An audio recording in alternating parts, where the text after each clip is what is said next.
अनुराधा वैदिक एस्ट्रोलॉजी में आप सबका अभिनंदन। आज हम बात करेंगे मंगल और इंटेलिजेंस पर। मंगल और बुद्धिमत्ता, इंटेलिजेंस कैसे? जी हाँ, लेकिन उससे पहले आप सबका धन्यवाद कि आपने हमारे YouTube और Spotify चैनल्स को लाइक, शेयर, सब्सक्राइब किया। आपने वहाँ अपने सुझाव, अपने ओपिनियंस लिखे। यदि आपने हमें सब्सक्राइब नहीं किया है तो याद से करें और बेल आइकन भी याद से दबाएं ताकि आपको अपडेट्स ASAP मिलती रहे। क्लास 6 में मंगल को इंटेलिजेंस का कारक माना गया है।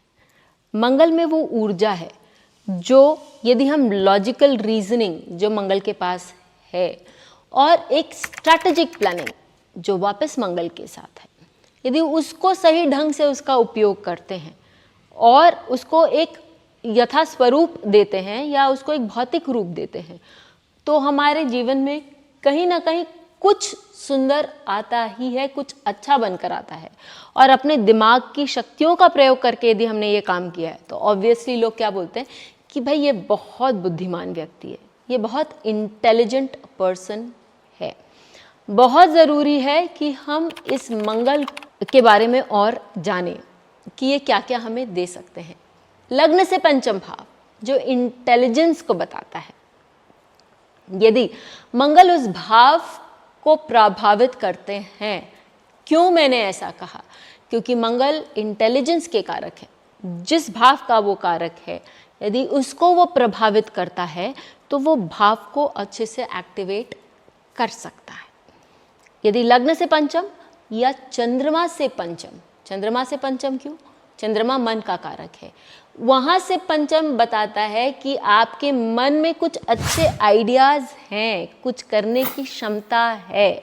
यदि मंगल उसको भी प्रभावित करते हैं तो व्यक्ति अपने प्लानिंग से, व्यक्ति अपने आइडियाज से, अपने काम करने के ढंग से कुछ अच्छा प्रोड्यूस कर सकते हैं, जिसके कारण उसे लोग बहुत सराहते हैं। अब चोर और सिपाही ये दोनों ही बुद्धिमान होते, तो हम उनमें अंतर कैसे करें कि भाई ये बुद्धिमान है तो इसकी ये बुद्धिमत्ता जो है, और मंगल भी है, चोर और सिपाही दोनों मंगल है, ये शास्त्र कहते हैं, तो ये अपनी जो बुद्धिमत्ता है वो अच्छे काम में लगाएगा या बुरे काम में लगाएगा। यहाँ हम दो ग्रहों के बारे में बात करते हैं। यदि बुध जो बुद्धिमत्ता का कारक भी है, यदि ये मंगल के साथ एसोसिएट हो जाता है तो ऐसा व्यक्ति जो है वो बुद्धिमान बहुत हो जाता है।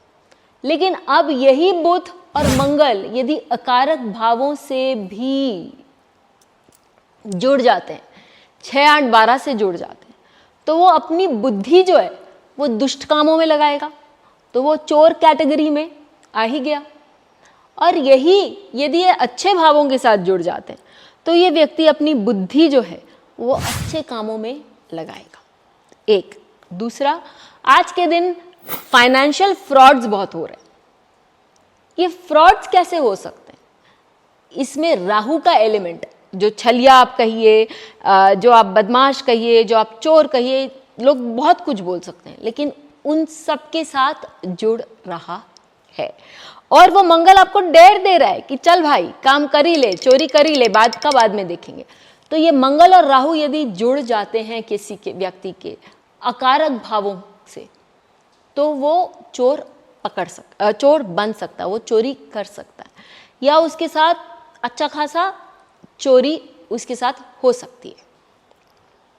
यदि ये कारक भावों से जुड़ जाते हैं मंगल और बुध और शायद राहु भी, तो और ये शुभ ग्रहों से दृष्ट हो जाएं, तो ऐसी स्थिति में वो व्यक्ति चोर के दिमाग में कैसे क्या चल रहा है वो सोच सकता है और उस चोर को पकड़ सकता है। यानी कि वो चोर से एक कदम आगे हो सकता है और वो सिपाही बन सकता है, क्योंकि वहां पर बेनिफिक इन्फ्लुएंसेस हैं। बेनिफिक इन्फ्लुएंसेस जैसे गुरु हुआ, जैसे हम कहें कि हाँ, क्योंकि बुध जिनके बारे में हम बात कर रहे हैं वो तो ऑलरेडी बेनिफिक हैं, और गुरु हुए या शुक्र हुए या चंद्रमा जो क्षीण नहीं है वो हुए, तो ऐसी स्थिति में वो व्यक्ति जो है वो अच्छे कामों के लिए अपनी इस बुद्धि का प्रयोग कर सकते हैं। अब हम एक कुंडली ले लेते हैं। यदि आप इस कुंडली में देखें तो सबसे पहले आपको ये नजर आएगा कि कि मंगल जो पंचम भाव का स्वामी है, क्योंकि लग्न जो है वो धनु लग्न है, वो 2 दुष्ट ग्रह या पापी ग्रह शनि और राहु के साथ बैठे। तो शनि राहु का ये जो कॉम्बिनेशन है मंगल के साथ, और मंगल क्योंकि बुध की राशि में ही बैठे हैं और बुध को दृष्ट भी कर रहे हैं अपनी अष्टम दृष्टि से, जो बुध द्वितीय भाव में बैठे हैं, तो हम यही सोचेंगे कि भाई ये व्यक्ति जो हैं ये जरूर फाइनेंशियल फ्रॉड्स करते होंगे। लेकिन क्या हमने देखा कि उनका गुरु और चंद्रमा जो एकादश भाव में विद्यमान है और विशाखा नक्षत्र में विद्यमान है एक ही साथ, वो तुला लग्न से तुला राशि से इस सप्तम भाव को और मंगल को दृष्ट भी कर रहे हैं। अब आप देखिए कि उनमें वो डेर तो है, नक्षत्र यहाँ देखना बहुत जरूरी है। क्यों? उनमें वो डेर है जो उनको विशाखा नक्षत्र देता है, चाहे वो गुरु के लिए हो, चाहे वो हम कहें चंद्रमा के लिए। तो उनकी सोच जो है वो निडर है, और मंगल जो है चंद्रमा से पंचम भाव का स्वामी अर्थात शनि उसके साथ विद्यमान है। ये व्यक्ति बहुत इंटेलिजेंट है। आप इनसे कहीं किसी भी टॉपिक पे बात करिए, इनको किसी भी टॉपिक पे बात करने में प्रॉब्लम नहीं होती है। दूसरा, यदि आप देखें कि इनका जो गुरु है वो पुनर्वसु नक्षत्र में स्थित मंगल को दृष्ट करता है, और राहु मृगशिर में होने के कारण वृषभ राशि की ओर जाने में इंटरेस्टेड है। अर्थात वो राहु उनको इतना इन्फ्लुएंस नहीं कर रहा है, वो उनको आइडिया दे रहा है कि किस तरह से लोग फ्रॉड कर सकते हैं। और क्योंकि वो मंगल गुरु से भी दृष्ट है, वो बहुत अच्छे से लॉजिकली सारी चीज़ों को समझकर और फाइनेंशियल फ्रॉड्स भी पकड़ सकते हैं। मैंने कहा था आपको कि बुध और मंगल वो काम करते हैं, फाइनेंशियल नॉलेज देते हैं। साथ ही यदि आप देखें तो बुध जो है वो भी श्रवण नक्षत्र में विद्यमान है, जो कि एक फाइनेंस का अपने आप में नक्षत्र है। इसलिए वो फाइनेंशियल दृष्टिकोण से बहुत सजग रहते हैं, और उन्होंने इंश्योरेंस सर्वेयर का भी काम बहुत अच्छा किया है, क्योंकि वो फाइनेंशियल फ्रॉड्स पकड़ने के लिए सक्षम थे।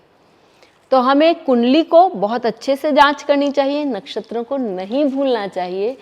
और हम ये देख सकते हैं कि मंगल यदि किसी के भी कुंडली में लग्न से और चंद्र लग्न से पंचम भाव को प्रभावित करता है, तो ऐसी स्थिति में व्यक्ति बहुत इंटेलिजेंट होता है। केवल उसके अपने दृष्टिकोण से नहीं, आसपास वाले भी उसकी बुद्धिमत्ता का अप्रिसिएशन करते हैं। ज़रूर लिखकर बताइए यदि आपके पास ऐसी कुंडलियां हैं, और वो व्यक्ति भी किस तरह से अपनी बुद्धि का सही उपयोग कर सकता है।